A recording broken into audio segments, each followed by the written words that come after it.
ඇත්තටම ලස්සන්ට ඇඳලා පැළඳලා ඉන්නවා කියන එක අපි අනුන්ට පෙන්වන්න කරන දෙයක් නෙවෙයි.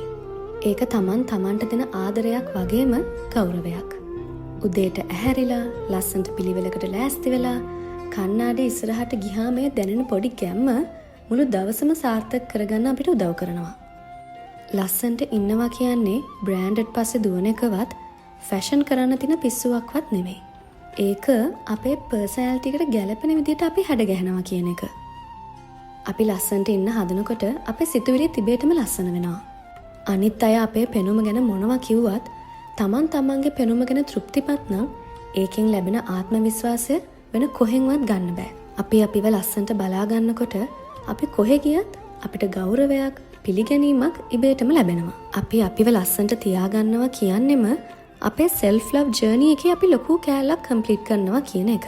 මොකද අපි අපේ පෙනුම ගැන උනන්දු වෙනවා කියන්නේ අපි අපේ ජීවිතය ගැන උනන්දු වෙනවා කියන එක. ඒ නිසා ලොකු උත්සවයක් හොඳම දවසක් එනකන් ඉන්නේ නැතුව හැමදාම Tamanට පුළුවන් විදිහට Tamanව ලස්සනට තියාගන්න පුරුදු වෙන්න. මොකද ඔයා ගැනම දකින ලස්සන රූපෙම තමයි ලෝකයටත් පේන්නේ. ලස්සනට ඇඳලා හිනාවකින් මුණ සරසගෙන ඉන්නකොට අපිට දැනෙන ඒ සැහැල්ලුව මුළු ජීවිතේ